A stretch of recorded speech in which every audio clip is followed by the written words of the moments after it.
রাসূলুল্লাহ সাল্লাল্লাহু আলাইহি ওয়াসাল্লাম বলছেন, যে ব্যক্তি আন্তরিকভাবে বলবে, মনোযোগ সহকারে অন্তর খুলে বলবে, ইয়াকা না'বুদু ওয়া ইয়াকা নাস্তাঈন, আল্লাহ তাকে দুনিয়া ও আখিরাতের সাহায্য করবেন। দুনিয়া ও মধ্যে সাহায্য করবেন, শুধু তাই নয়, দুনিয়ার বুকে তো আপনি সাহায্য প্রাপ্ত হবেন, শুধু তাই নয়, এই আয়াতের কারণে, এই আয়াত পড়ার কারণে আল্লাহ আপনাকে আখিরাতের মধ্যেও সাহায্য করবে। আয়াতের আমল দেখেন, নামাজ যখন এই আয়াত আপনি ধীরে ধীরে পড়বেন, নামাজের মধ্যে আপনি যখন নামাজ পড়তেছেন, তখন আপনার মনটা একটু শীতল করে ফেলবেন, নরম করে ফেলবেন, মনে করবেন আমি নামাজের মাধ্যমে আল্লাহর সাথে কথা বলতেছি। সুবহানাল্লাহ বলুন। আমি নামাজের মাধ্যমে আল্লাহর সাথে কথা বলতেছি, আমি নামাজের মাধ্যমে আল্লাহকে দেখতেছি, আমি নামাজের মাধ্যমে আল্লাহর কাছে চাইতেছি। যখন আপনি ইয়াকা না'বুদু ওয়া ইয়াকা নাস্তাঈন যখন বলবেন, এই কথা বলতে দেরি আল্লাহ আপনার কাছে চলে আসবে। শুধু তাই নয়, গভীরভাবে আপনি যখন বলবেন, আল্লাহর সাথে আপনার সাথে একটা সুসম্পর্ক হয়ে যাবে। সাহায্য চাইবার সময় আপনি যখন আল্লাহর কাছে কিছু চাইবেন, আল্লাহ আপনাকে পরীক্ষায় ফেলবেন, সমস্যার মধ্যে ফেলবেন, বিপদের মধ্যে ফেলবেন। যখন বিপদে আপনি গ্রস্ত হবেন, যখন সমস্যায় পড়বেন, তখন আপনি এই দোয়াটা ঘন ঘন পড়বেন। ইয়াকা না'বুদু ওয়া ইয়াকা নাস্তাঈন পড়ার সাথে সাথে আল্লাহর দরবারে যখন আপনি সহায়তা চাইবেন, এই সহায়তা আল্লাহর পক্ষ থেকে দ্রুত চলে আসবে। শুধু তাই নয় আমার ভাইয়ারা, এই আয়াতের আমলের তাফসীরের মধ্যে বলতেন, প্রতিদিন সকালে প্রতিদিন ভোরবেলায় যদি এই আয়াত কোন একজন বান্দা, কোন একজন গুনাহগার বান্দা হোক, সে যদি এই আয়াত তিনবার পাঠ করে যদি সিনার মধ্যে ফু দেয়, তার ঈমান তো শুধু শক্ত হবে তাই নয়, ঈমান এমন ভাবে মজবুত হবে যে ঈমান দ্বারা সে নিজেকে বিস্তৃত করতে, নিজেকে এগিয়ে যেতে, নিজেকে পরিপূর্ণ ঈমানদার হতে নিজে সক্ষম হয়ে যায়। এবার আসুন আমি ডাইরেক্টলি আলোচনার মধ্যে চলে যাচ্ছি।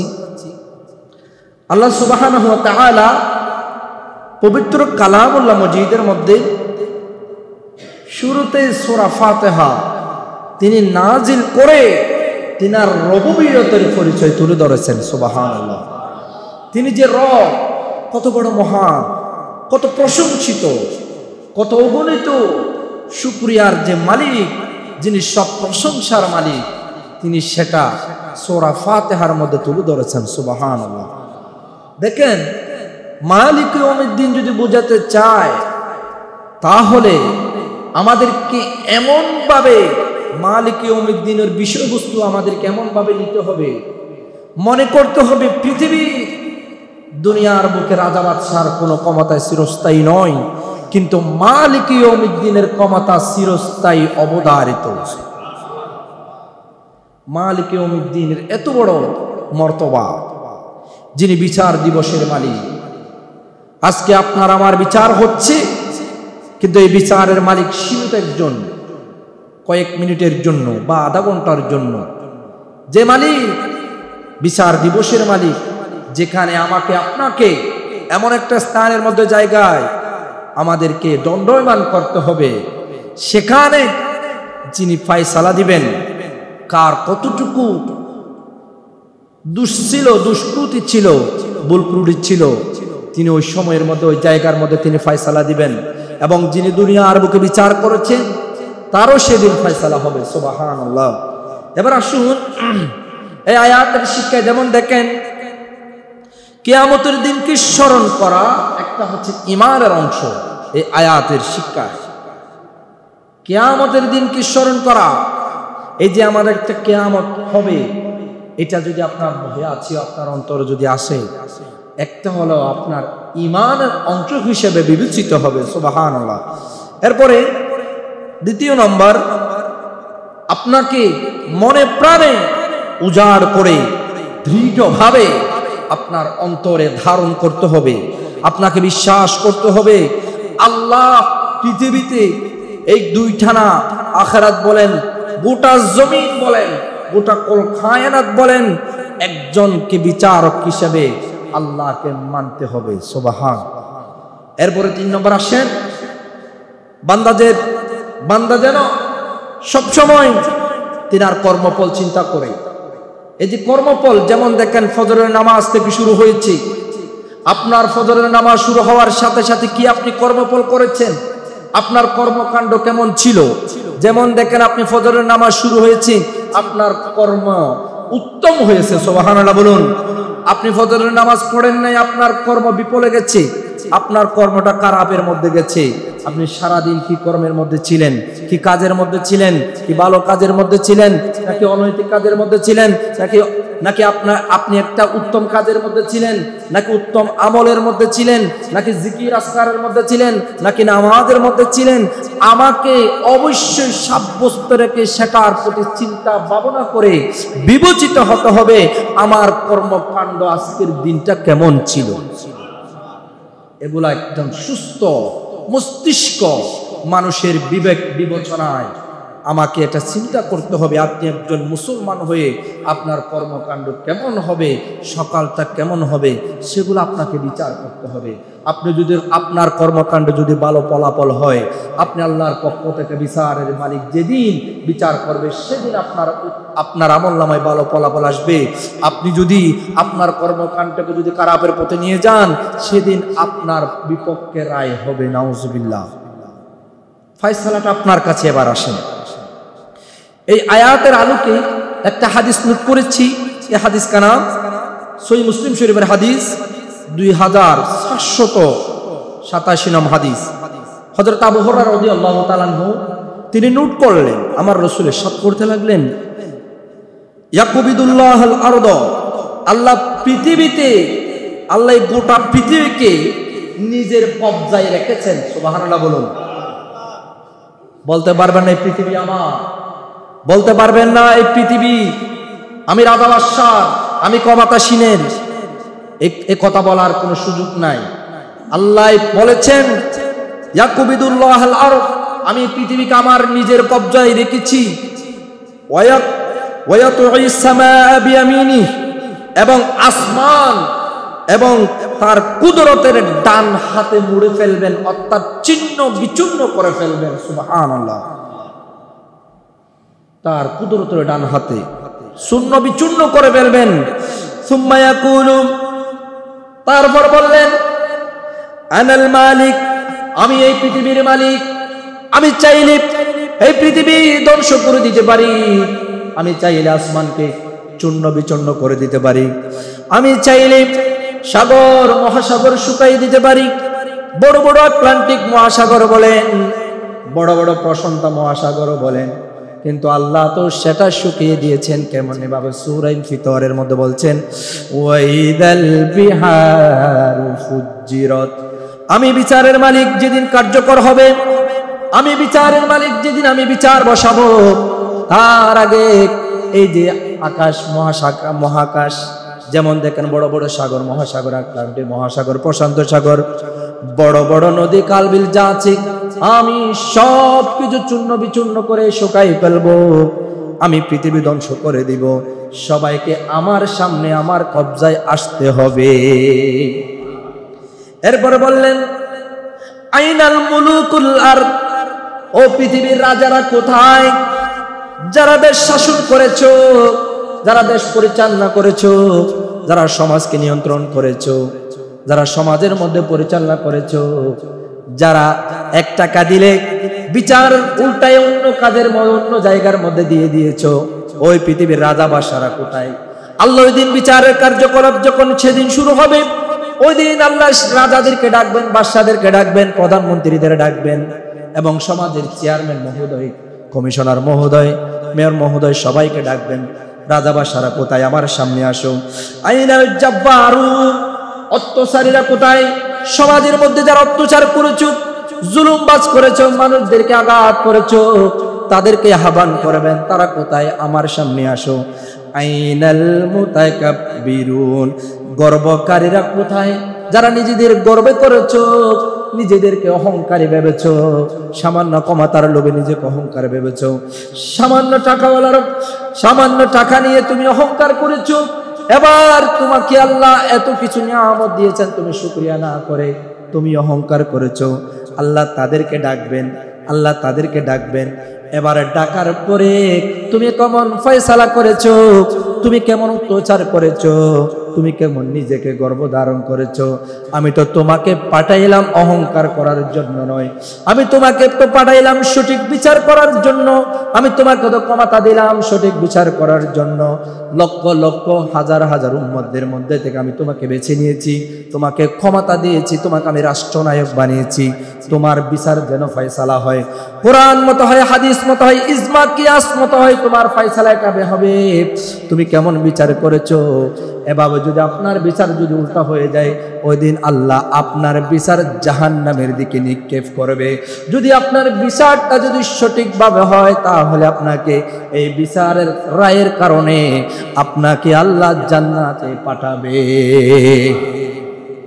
এরপরে হাদিসে পাকের শিক্ষায় দেখেন, কিয়ামতের দিন সমস্ত রাজত্ব ও ক্ষমতা অহংকার বিলীন হয়ে যাবে।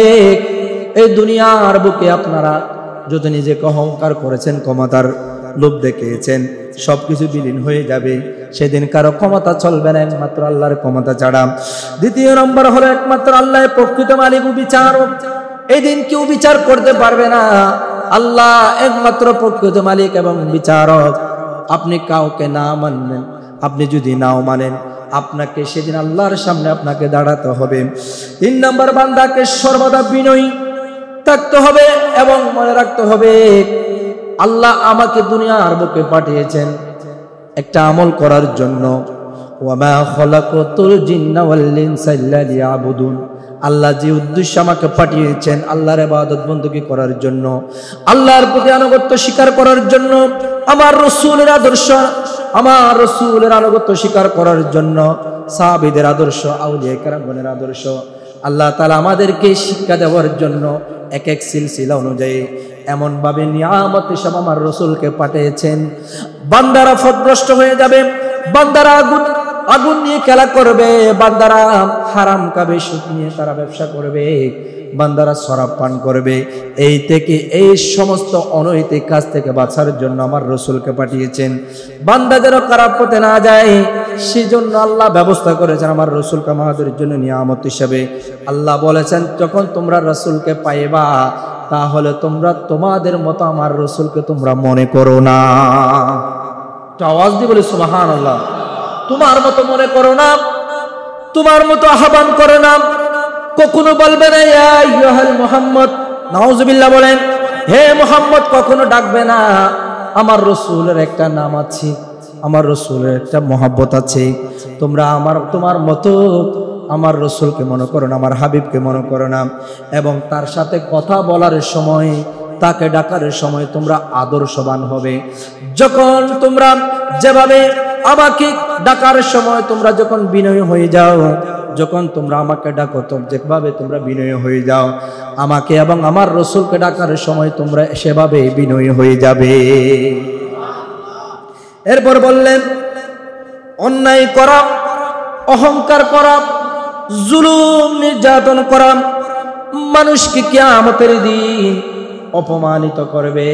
যেমন দেখেন, আপনি দুনিয়ার বুকে অন্যায় করেছেন, আপনি দুনিয়ার বুকে জুলুম করেছেন, আপনি দুনিয়ার বুকে নির্যাতন করেছেন, একজন মুসলমানকে আপনি কষ্ট দিয়েছেন। কিয়ামতের দিন আপনি যেভাবে এই বাংলার জমিনে বলেন, এই দুনিয়ার বুকে আপনি যেভাবে একজন মানুষকে কষ্ট দিয়েছেন, সেভাবে কিয়ামতের দিন আল্লাহ আপনাকে কষ্ট দিবে। নাউজুবিল্লাহ। ও আমার মুসলমান ভাইয়েরা, ও মুসলমান, এই আয়াত থেকে আমাদেরকে কঠিন রূপে শিক্ষা নিতে হবে। মালিক ইয়াউমিদ্দিন, আল্লাহ অবশ্যই বিচারের কার্যকলাপ, বিচারের ফয়সালা আমার দিকে সঠিকভাবে, যেটা আল্লাহ কোরআনের মধ্যে বলেছেন সেভাবে আমল করতে হবে, যেটা বলেছেন সেটা অবশ্যই করবে, সেটা আমাদের অবশ্যই অবশ্যই সব দিকে মানতে হবে, অবশ্যই মানতে হবে। তাই সবসময় সব দিকে চতুর্দিকে কার্যকলাপে আমাদেরকে সজাগ থাকতে হবে। আমার জবান সজাগ রাখতে হবে, আমার জিহ্বা সজাগ রাখতে হবে, মনে করতে হবে আমার দ্বারা আমার কোনো ভাই কষ্ট পাচ্ছে কিনা, আমার হাত দ্বারা আমার কোনো ভাই কষ্ট পাচ্ছে কিনা, আমার পাও দ্বারা আমার কোনো ভাই কষ্ট পাচ্ছে কিনা, আমার ক্ষমতা দ্বারা আমার কোনো ভাই কষ্ট পাচ্ছে কিনা, এগুলো আমাদেরকে সজাগ রাখতে হবে। যদি কষ্ট পায় কিয়ামতের দিন আল্লাহ আপনাকে এভাবেই কষ্ট দিবে, নাউজুবিল্লাহ বলেন। এবার আসলে আমার ভাইয়েরা, আল্লাহ সুবহানাহু ওয়া তাআলা বলছেন, একটু জবান করে বলি, বিসমিল্লাহির রহমানির রহিম, ইয়্যাকা না'বুদু ওয়া ইয়্যাকা নাস্তাঈন। শুধু তোমার ইবাদত করি, শুধু তোমার ইবাদত করি, এবং যেখানে যাই না কেন শুধু তোমার সাহায্য চাই। আল্লাহ তো আমাদেরকে এভাবে পাঠিয়েছেন তার ইবাদত বندگی করার জন্য। আমাদেরকেও দুনিয়াও করতে বলেছেন। দুনিয়া করার সাথে সাথে ফাইদা কুদিয়াতিস সালাতু ফান্তাশিরু ফিল আরদ, দুনিয়ার বুকে তোমরা ইবাদত বندگی করো। ইবাদত বندگی করা সমাপ্ত হলে তোমরা জমিনের মধ্যে ছড়িয়ে পড়ো, রিজিক তালাশ করো। আমি আল্লাহ তোমাদের জন্য রিজিকের জমিনে ব্যবস্থা করে দিয়েছি। আল্লাহ তো আমাদেরকে ইবাদত বندگی করার জন্য পাঠিয়েছেন, এবং যা কিছু চাই, ও দুনিয়ার মানুষ, দুনিয়ার বুকে আপনার কেউ আপন হবে না। আপনি যত বড় বিপদ আসুক না কেন, আপনার কাছে যত বড় আঘাতপ্রাপ্ত হন না হলো আপনি, কেউ আপনাকে সাহায্য করবে না। যখন আপনি আঘাতপ্রাপ্ত হয়ে যান, বিনয় হয়ে আল্লাহর দরবারে চান, আল্লাহর দরবারে সাহায্য চান, আল্লাহ আপনাকে আয়াতের অনুপাতে সাহায্য করবে। দেখেন কেমন সাহায্য করে, দেখেন এবার, ইয়াকা না'বুদু, আমরা শুধু তোমার ইবাদত বندگی করি, অর্থাৎ আল্লাহ ছাড়া আর কারো ইবাদত বندگی করা যাবে না দুনিয়ার বুকে। আল্লাহ তো আমাদেরকে পাঠিয়েছেন ইবাদত বندگی করার জন্য, এবং সুতরাং আল্লাহকে সিজদা দিতে হবে, আল্লাহর প্রতি রুকু দিতে হবে, আল্লাহর জন্য নামাজ পড়তে হবে। দুনিয়ার বুকে যত কিছু আপনি ইবাদত বندگی করেন, কোরবানি বলেন, নামাজি বলেন, ইবাদত বندگی করেন, দুনিয়া বলেন, কাউকে সাহায্য করেন, সবকিছু আল্লাহর জন্য করতে হবে, আল্লাহকে ভালোবেসে করতে হবে। এটা যদি আল্লাহকে ভালোবেসে করেন, যেমন আল্লাহ আপনাকে নিয়ামত দিয়েছেন, অনেক অপুরন্ত নিয়ামতের মালিক আপনি হয়েছেন, তাহলে আপনাকে কৃতজ্ঞতা প্রকাশ করতে হবে, নিয়ামতের শুকরিয়া আদায় করতে হবে, এবং নিয়ামতের শুকরিয়া আদায় করে আল্লাহর প্রতি ইবাদত বندگی করতে হবে। আপনি মনে করেন আল্লাহ আমাকে সবকিছু দিয়েছে, আমার কিছু দরকার নাই, এভাবে যদি মনে করেন, আপনি প্রতিদিন আল্লাহর দরবারে একটা জিনিস করবেন, সেটা হলো আল্লাহ আপনাকে কোটিপতি বানিয়েছেন, আল্লাহ আপনাকে সবকিছু দিয়েছেন, কিন্তু আপনি নামাজে নাই, আপনি কালামে নাই, আপনি আল্লাহর দরবারে কিছু চাইলেন না। আপনি একটা জিনিস করবেন, সেটা হলো প্রতিদিন আল্লাহর দরবারে 2 রাকাত নামাজ আদায় করবেন। প্রতিদিন আল্লাহর দরবারে 2 রাকাত নামাজ আদায় করবেন। আল্লাহকে বলবেন, বারিলাহি, দুনিয়ার বুকে যত মানুষ আছে তার মধ্যে লক্ষ লক্ষ আপনার বান্দা আছে, তার মধ্যে তুমি আমাকে বড় লোক বানিয়েছো, আমি সেই তোমার নিয়ামতের শুকরিয়া আদায় করতেছি, আমি 2 রাকাত নামাজ আদায় করতেছি। যখন আপনি এই নিয়ামতের শুকরিয়া আদায় করবেন, দেখবেন আল্লাহ তাআলা আপনার সম্পদ আরো বৃদ্ধি করে দিবে। শুধু তাই না, ওয়া ইয়্যাকা না'বুদু ওয়া ইয়্যাকা নাস্তাঈন, এবং শুধু তোমার সাহায্য চাই। অমনিব, যেদিকে যাই না কেন, যেদিকে চাই না কেন, যত বড় বিপদ আসুক না কেন, তোমার সাহায্য চাই। এবং বান্দাকে সাহায্য শেখানো হলো এটা, যত সমস্যার মধ্যে পড়েন, প্রথমে আপনাকে আল্লাহর সাহায্য চাইতে হবে। যত কষ্টের মধ্যে থাকেন না কেন, আপনার কষ্টের ভাগ কেউ নেবে না। মনে রাখবেন, আপনার কষ্টের ভাগ কেউ নেবে না পৃথিবীতে। এই পৃথিবী হলো ক্ষণস্থায়ী, কেউ কারো আপন নয়।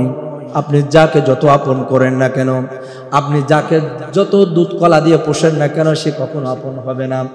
যত বড় বিপদ আসুক না কেন, যখন বিপদ আসবে তখন বুঝতে পারবেন আপনার কে বন্ধু কে বন্ধু নয়। যে কে শত্রু তখন বুঝতে পারবেন বিপদ যখন আসবে।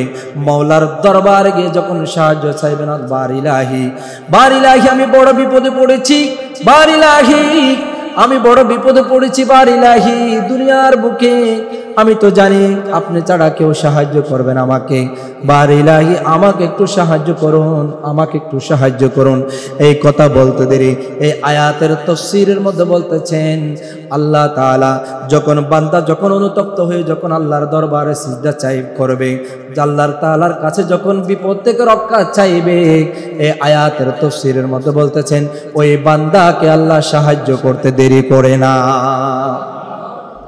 আয়াতের ফজিলত দেখেন, রাসূলুল্লাহ সাল্লাল্লাহু আলাইহি ওয়াসাল্লাম বলছেন যে ব্যক্তি আন্তরিকভাবে বলবে, মনোযোগ সহকারে অন্তর খুলে বলবে ইয়াকা না'বুদু ওয়া ইয়াকা নাস্তাঈন, আল্লাহ তাকে দুনিয়া ও আখিরাতের সাহায্য করবেন, দুনিয়া ও মধ্যে সাহায্য করবেন। শুধু তাই নয়, দুনিয়ার বুকে তো আপনি সাহায্য প্রাপ্ত হবেন, শুধু তাই নয়, এই আয়াতের কারণে, এই আয়াত পড়ার কারণে আল্লাহ আপনাকে আখিরাতের মধ্যেও সাহায্য করবে। আয়াতের আমল দেখেন, নামাজ যখন এই আয়াত আপনি ধীরে ধীরে পড়বেন, নামাজের মধ্যে যখন আপনি যখন নামাজ পড়তেছেন তখন আপনার মনটা একটু শীতল করে ফেলবেন, নরম করে ফেলবেন, মনে করবেন আমি নামাজের মাধ্যমে আল্লাহর সাথে কথা বলতেছি। সুবহানাল্লাহ বলুন। আমি নামাজের মাধ্যমে আল্লাহর সাথে কথা বলতেছি, আমি নামাজের মাধ্যমে আল্লাহকে দেখতেছি, আমি নামাজের মাধ্যমে আল্লাহর কাছে চাইতেছি। যখন আপনি ইয়াকা না'বুদু ওয়া ইয়াকা নাস্তাঈন যখন বলবেন, এই কথা বলতে দেরি আল্লাহ আপনার কাছে চলে আসবে। শুধু তাই নয়, গভীরভাবে আপনি যখন বলবেন আল্লাহর সাথে আপনার সাথে একটা সুসম্পর্ক হয়ে যাবে। সাহায্য চাইবার সময় আপনি যখন আল্লাহর কাছে কিছু চাইবেন, আল্লাহ আপনাকে পরীক্ষায় ফেলবেন, সমস্যার মধ্যে ফেলবেন, বিপদের মধ্যে ফেলবেন। যখন বিপদে আপনি গ্রস্ত হবেন, যখন সমস্যায় পড়বেন, তখন আপনি এই দোয়াটা ঘন ঘন পড়বেন। ইয়াকা না'বুদু ওয়া ইয়াকা নাস্তাঈন পড়ার সাথে সাথে আল্লাহর দরবারে যখন আপনি সহায়তা চাইবেন, এই সহায়তা আল্লাহর পক্ষ থেকে দ্রুত চলে আসবে। শুধু তাই নয় আমার ভাইয়ারা, এই আয়াতের আমলের তাফসীরের মধ্যে বলতেন প্রতিদিন সকালে যদি, প্রতিদিন ভোরবেলায় যদি এই আয়াত কেউ যদি কোন একজন বান্দা, যদি কোন একজন গুনাহগার বান্দা হোক, সে যদি এই আয়াত যদি তিনবার পাঠ করে যদি সিনার মধ্যে ফু দেয়, তার ঈমান তো শুধু শক্ত হবে তাই নয়, ঈমান এমন ভাবে মজবুত হবে যে ঈমান দ্বারা সে নিজেকে বিস্তৃত করতে, নিজেকে এগিয়ে যেতে, নিজেকে ঈমানদার পরিপূর্ণ ঈমানদার হতে নিজে সক্ষম হয়ে যায়। কয়বার? তিনবার। কোন আয়াত? ইয়াকা না'বুদু ওয়া ইয়াকা নাস্তাঈন। এখন আমরা তো আমল যদি দিই মানুষকে, তাহলে আমরা আমল করি না, কিন্তু আমরা একটা জিনিস বেশি আমল করি, সেটা হলো গীবত। ঠিক কিনা বলেন? কথা বলেন, ঠিক কিনা? আমরা আমল জিনিস বেশি করি না, কিন্তু আমরা গীবত করতে দেরি করি না। আমি চাইবো কিভাবে এই কম্পিটিশনের জমানায়, এই কম্পিটিশনের সময়ের মধ্যে কিভাবে আমি জান্নাত হাসিল করব, কিভাবে আমি দৌড়ে জান্নাত আমি নিয়ে নেব, সেটার ব্যবস্থা না করে কিভাবে আমরা জাহান্নামে ডুববো, সেটার আমরা প্রতিযোগিতা করি। ঠিক কিনা বলি? এবার আসেন আমার ভাইয়ের আয়াতের শিক্ষায় দেখেন, ইয়াকা না'বুদু ওয়া ইয়াকা নাস্তাঈন, শুধু আল্লাহর ইবাদত করা এবং কাউকে আল্লাহর সাথে শিরিক না করা, মূর্তি পূজা না করা এবং গাছ পূজা না করা, বাঁশ পূজা না করা এবং একটা মাটির পুতুল দিয়ে খোদা না বানানো। আল্লাহ কথা বলেছেন, আমি তো তোমাদেরকে সৃষ্টি করেছি আমার ইবাদত বندگی করার জন্য, আমি তো তোমাদেরকে সৃষ্টি করেছি এইটা শিরিক না করার জন্য। আমি তোমাদেরকে তো বলেছি আমার সমকক্ষ কাউকে করো না। যদি দুইজন যদি আল্লাহ হয়ে যায় তাহলে দ্বিধাবোধ হয়ে যাবে। এই জন্য আমি একজন আল্লাহ হিসেবে আমি তোমাদেরকে সৃষ্টি করেছি। দুনিয়ার বুকে শুধুমাত্র একটি জিনিস করবে, একটা আমল করবে, সেটা হলো আমার ইবাদত বندگی করবে। বান্দা আল্লাহ ছাড়া কারো কাছে সাহায্য চাইবে না, কারো প্রত্যাশা করবে না কে আমাকে সাহায্য করবে, কে আমাকে টাকা দিবে, কে আমাকে এগিয়ে নিয়ে যাবে, এটা কারো কাছে প্রত্যাশা করা যাবে না। যদি আপনি কারো কাছে যদি ছোট হয়ে যান, কারো কাছে যদি ছোট হয়ে যদি নিজেকে যদি আড়াল করে ফেলেন, আল্লাহ বড় রাগান্বিত হন। মনে রাখবেন আপনি গরিব হয়েছেন, মনে রাখবেন আপনি অসহায় হয়েছেন, কেউ পাশে না থাকো কিন্তু আল্লাহ আপনার কাছে সব সময় থাকবে। আল্লাহ আপনার চতুর্দিকে থাকবে। আপনার শুধু একটা আমলিয়তের কারণে, আপনার আমলিয়ত হলো কি ইখলাস, আপনার আমলটা হবে ইখলাস, আল্লাহকে রাজি করার উদ্দেশ্যে, আল্লাহকে রাজি করার উদ্দেশ্যে সবকিছু যখন আপনি ইবাদত বন্দেগীর মধ্যে যখন আপনার দিনটা কাটাবেন, তখন দেখবেন ওই বড় লোকের চেয়ে আপনাকে আল্লাহ সাহায্য করবে। আমাদেরকে সেটা ইয়াকিন রাখতে হবে, বিশ্বাস রাখতে হবে আল্লাহ আমাকে সাহায্য করবে। কিন্তু আপনি আমল না করে, ইবাদত বন্দেগী না করে আপনি যদি মানুষের কষ্ট দেন, মানুষকে কষ্ট দেন, চতুর্দিকে যদি মানুষকে যেমন দেখেন এই যে মানুষের সমাজের মধ্যে অনৈতিক কাজের মধ্যে যদি আপনার জীবনটা যায়, কিভাবে সাহায্য করবে, কিভাবে আপনি সাহায্য প্রাপ্ত হবেন? আপনি তো অবশ্যই কষ্টের মধ্যে থাকবেন। এই জন্য এখনো সময় আছে, এই আয়াত অনুপাতে নিজেকে একটু শুধরান, নিজেকে একটু সামলান, নিজেকে একটু আল্লাহর প্রতি দাবিত করুন, নিজেকে একটু মসজিদের প্রতি দাবিত করুন। সুবহানাল্লাহ। এবার আসুন আমার ভাইয়ারা, সবকিছু সব কাজের উপর আল্লাহর উপর নির্ভরশীল হতে হবে। আপনি প্রত্যেকটা কাজের উপর আল্লাহর উপর নির্ভরশীল থাকতে হবে। আপনি যেদিকে যান না কেন, যে কাজ করেন না কেন, যে আমল করেন না কেন, আপনাকে আল্লাহর উপর আশা রাখতে হবে, ভরসা রাখতে হবে। আল্লাহ চাইলে আমি এটা করব, এরকম একটা আশা রাখতে হবে। প্রত্যেকটা কাজের মধ্যে ইনশাআল্লাহ বলতে হবে, প্রত্যেকটা কাজে আল্লাহর উপর ভরসা রাখতে হবে, প্রত্যেকটা শুরুতে আল্লাহর উপর ভরসা রাখতে হবে। যে কাজের শুরুতে আল্লাহর উপর ভরসা রাখবেন, সেই কাজ অতি দ্রুত হয়ে যাবে। আপনি পরীক্ষা দিচ্ছেন, এই পরীক্ষার আপনি ফলাফলের জন্য আপনাকে আল্লাহর উপর ভরসা রাখতে হবে। এই কাজটা যখন করবেন ইনশাআল্লাহর উপর যখন ভরসা রাখবেন, এই কাজটা যত দ্রুত হয়ে যাবে। আপনি যদি এই আমলটুকু যদি না করেন, তাহলে এই কাজটা সফল হবে শুধু তাই নয়, এবং এই কাজটা অতি দ্রুত বিফলে যাবে। নাউজুবিল্লাহ, বিফলে যাবে। মনে রাখবেন আমার ভাইয়েরা, তাওহীদ, তাওয়াক্কুল, আল্লাহর উপর ভরসা একজন প্রকৃত মুমিনের, একজন প্রকৃত মুসলমানের উপর হচ্ছে মূলনীতি। আমাদের যত মূলনীতি আছে, আমাদের যত সমাজনীতি আছে, আমাদের যত রাষ্ট্রনীতি আছে, সব কিছুর মধ্যে মূলনীতি হলো তাওয়াক্কালতু আলাল্লাহ। এটা যদি আপনি করেন, এইভাবে যদি আপনার জীবনকে যদি এভাবে পরিচালনা করেন, মূলনীতি যদি আপনার নিজের উপর যদি বিবেচনা করেন, তাহলে দেখবেন আপনি চতুর্দিকে আপনি সফল হয়ে যাবেন। আবু হুরায়রা রাদিয়াল্লাহু তাআলা قال سمعت رسول الله صلى الله عليه وسلم يقول, আবু হুরায়রা রাদিয়াল্লাহু তাআলা আনহু একটা হাদিস নোট করলেন, আমার রাসূল বলতে শুনেছে, কসমতু সালাতা বাইনি ওয়া বাইনা আবদি ফাযফিদফাইন কসফাইন। তিনি বলতে লাগলেন, আল্লাহ বলেন, আমি সালাতকে আমার বান্দার মাঝে আমি দুভাগ করেছি। সুবহানাল্লাহ বলুন। সালাতকে আল্লাহ এবং বান্দার মাঝে কয় ভাগ করেছেন? দুভাগ করেছেন। গভীর মনোযোগ। ওয়ালি আবদি মা সাল, এবং বান্দা যা প্রার্থনা করে আমি তা কবুল করব। এরপর বললেন, ফাইদা ক্বালাল আবদু, যখন বান্দা বলে ইয়াকা নাবুদু, সুবহানাল্লাহ বলুন। বান্দা যখন সালাতের মধ্যে ইয়াকা নাবুদু বলে, শুধু তোমার ইবাদত বন্দেগী করব, এটা যখন প্রতিশ্রুতি দেয়, এটা যখন বলে, এটা যখন স্বীকার করে মনে মনে প্রাণে, ওয়া ইয়াকা নাস্তাইন, এবং শুধু তোমার সাহায্য চাই, ক্বালা হাযা আবিয়ানি ওয়া বাইনা আবদি, আল্লাহ বলেন এটি আমার এবং আমার বান্দার মাঝে, ওয়ালি আবদি মা সাল, এবং বান্দার জন্য যা যে বান্দা যেটা চাইবে সে চেয়েছে, আমি আল্লাহ ওই বান্দার সবকিছু আমি পূরণ করব। বান্দা আল্লাহর কাছে যেটা চাইবে, ওই সালাত পড়ে, নামাজ আদায় করে, আল্লাহ সেটা পূরণ করবেন। সুবহানাল্লাহ।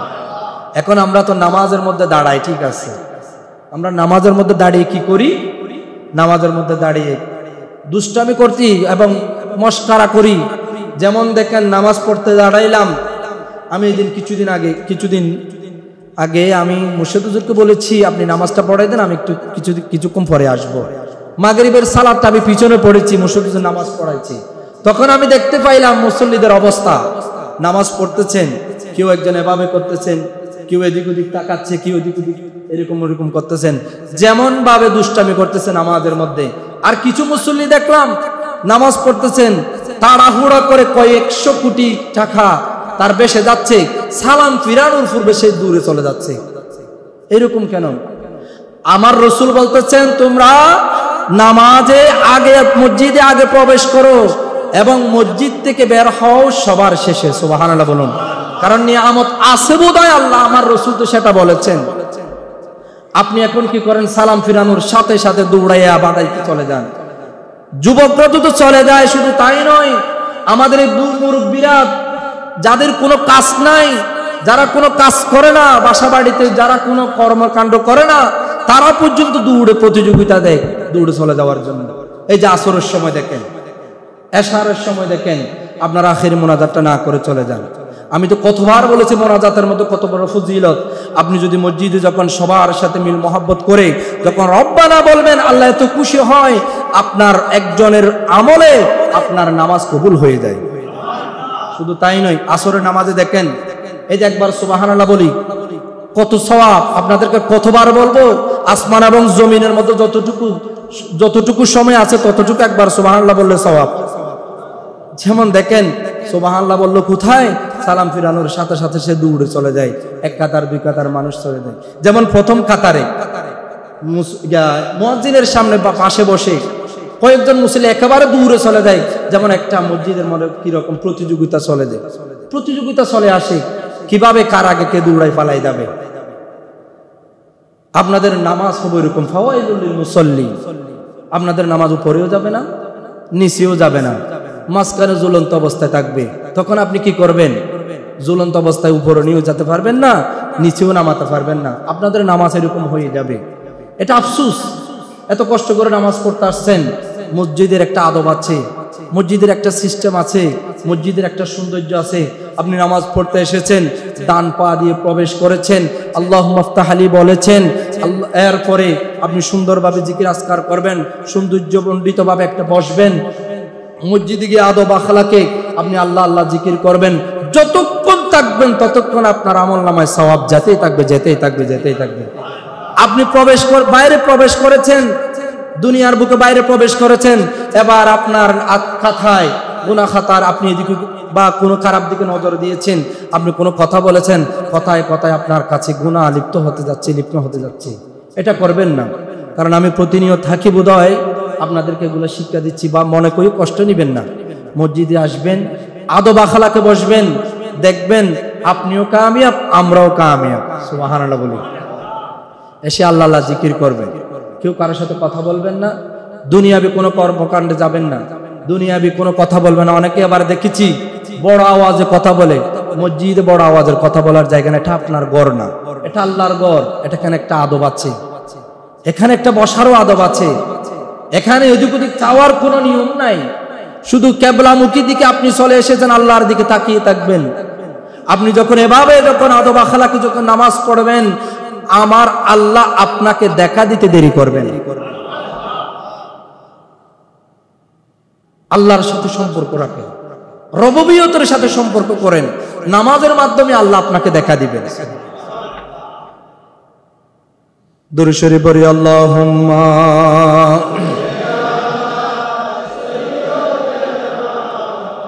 মাওলানা মুহাম্মদ ওয়া আলা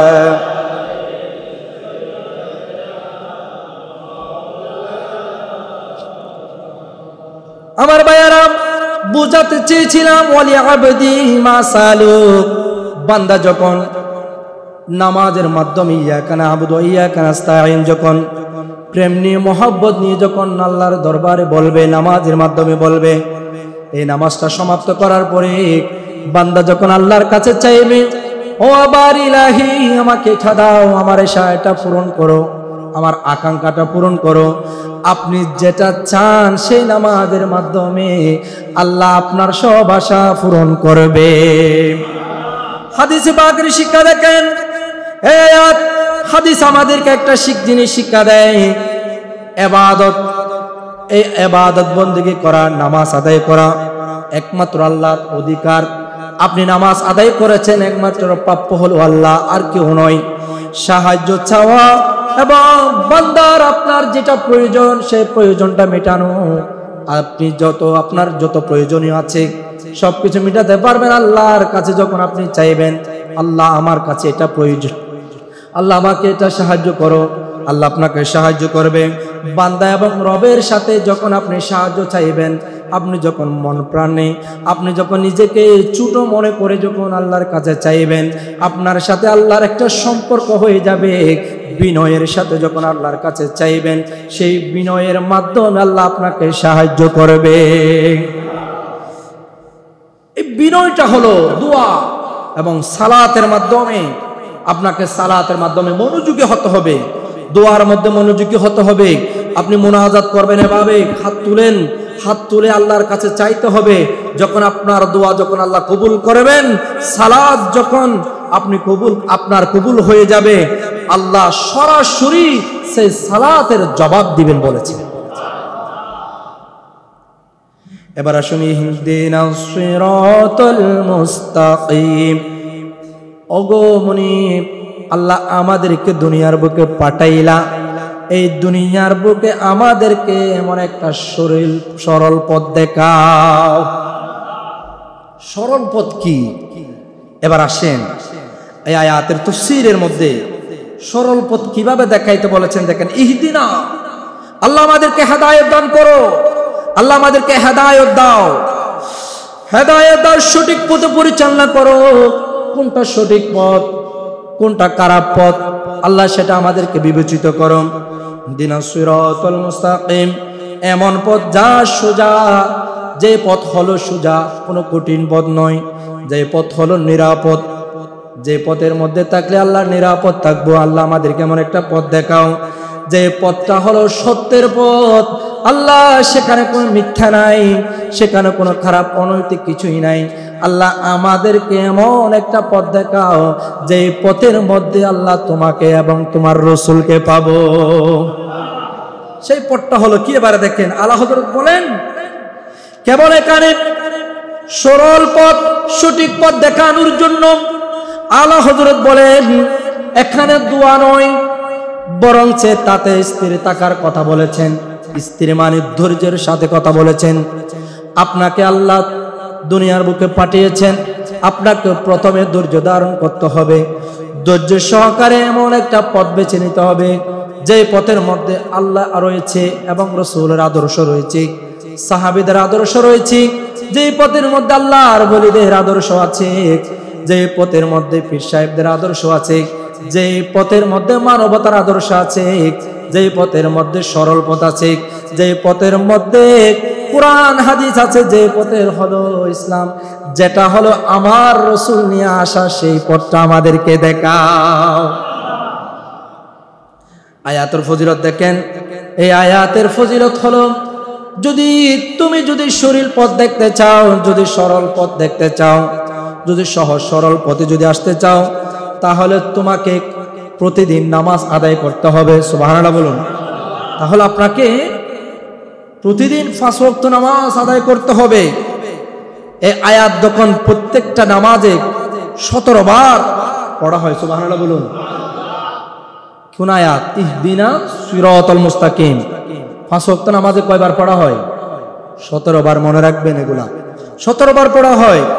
প্রতিবার যখন পড়ার সাথে যখন আল্লাহর কাছে আপনি যখন এই হেদায়েতটা চাইবেন, এই আহ্বান যখন করবেন, হাদিসে এসেছে যে ব্যক্তি প্রতিদিন আল্লাহর কাছ থেকে হেদায়েত চাইবে, আল্লাহ তাকে অবশ্যই অবশ্যই সরল পথে রাখবেন। এটা হাদিসও এসেছে। ইবনে কাসির তিনিও এই কথাটা নোট করলেন, তাফসীরে এই কথাটা নোট করলেন। আপনি যখন একটা সরল পথ চাইবেন, আপনি যখন বারবার এই কথা যখন বলবেন, আল্লাহ আপনাকে সঠিক পথটা দেখাই দিবেন। এবার আসুন আবার ভাইয়েরা, এই আয়াতের আমল দেখেন।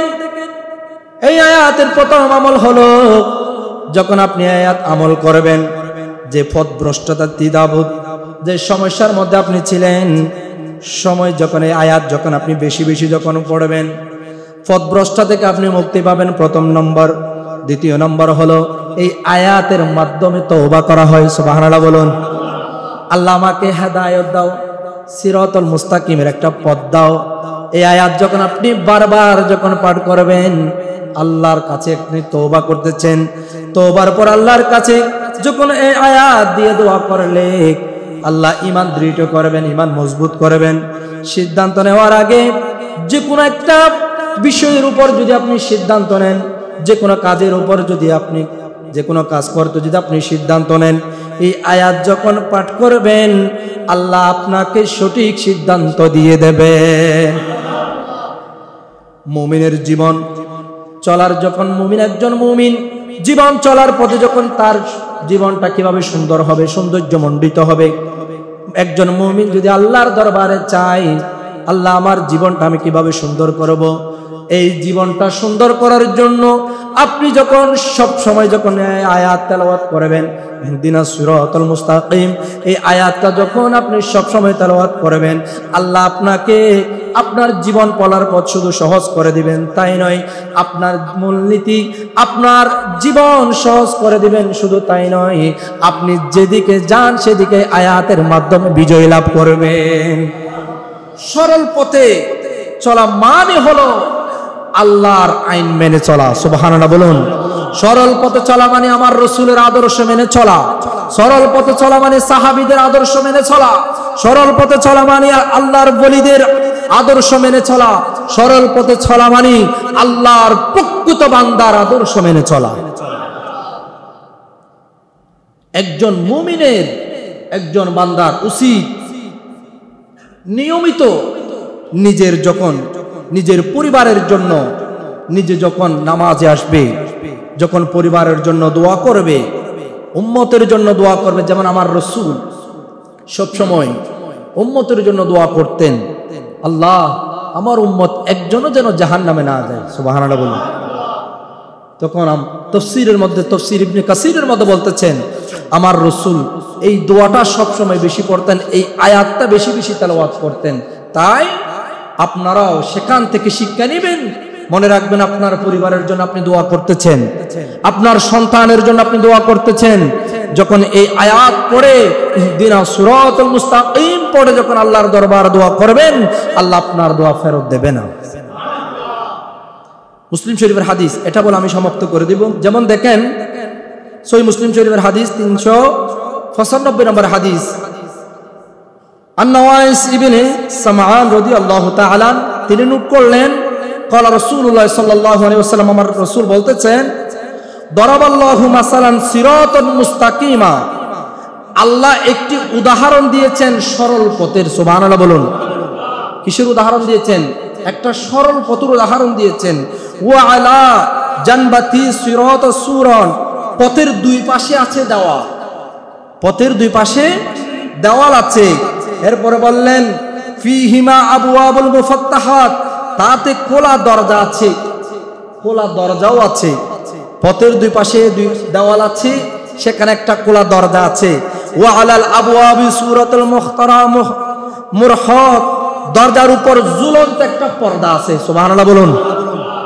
যেমন দেখেন, ওয়া আলা বাবিস সিরাতি দাইন, পথের শুরুতে আপনি যখন ওই পথ দিয়ে যখন আপনি যাবেন, পথের শুরুতে আপনাকে একজন আহ্বান করবে। ওয়া আলা বাবিস সিরাতি দাইন, পথের শুরুতে একজন আহ্বানকারী আছে, আপনি একজন আহ্বানকারীকে দেখতে পাবেন। ইয়াকুল ইয়া আইয়ুহান নাস উদখুলুস সিরাতা জামিআন ওয়া লা তাতাফাররাজু, সে বলে, হে মানুষ, হে ব্যক্তি, হে জনগণ, সবাই এই পথে প্রবেশ করো, তোমরা বিচ্ছিন্ন হয়ো না। এটাই হলো ওয়াতাসিমু বিল্লাহি জামিআ। তোমরা এমন একটা পথ দিয়ে যাও যে পথটা হলো সহজ সরল পথ, এই পথে তোমরা সবাই একসাথে যাও। সেই পথ থেকে তোমরা বিচ্ছিন্ন হয়ো না। সেই পথ থেকে যদি তোমরা বিচ্ছিন্ন হয়ে যাও তাহলে তোমরা জাহান্নামে যাবে। সুবহানাল্লাহ। আল্লাহ যেটা, আমার রাসূল যেটা বলেছেন, সরল পথে যদি যাও তাহলে জান্নাতে যাবে, এই পথ থেকে যদি তোমরা বের হয়ে যাও তাহলে তোমরা জাহান্নামে যাবে। এরপর বলেন ওয়াদাইন ইয়াদউ মিন ফাওকিস সিরাত, আরেকজন আহ্বানকারী পথের উপরে ডাকছেন, আরেকজন আহ্বানকারী পথের উপরে ডাকছেন।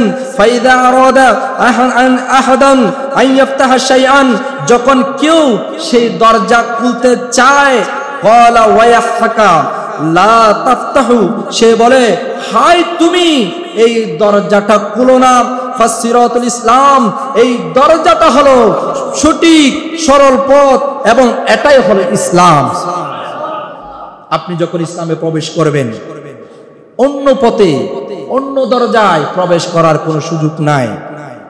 আপনি যখন অন্য পথে যাবেন তখন আমার রাসূল বলতেছেন এটা হলো এটা ছাড়া, ইসলাম ছাড়া যদি অন্য পথে যেতে চাও তাহলে সেই পথটা হবে জাহান্নামী, সেই পথটা হবে জাহান্নামী।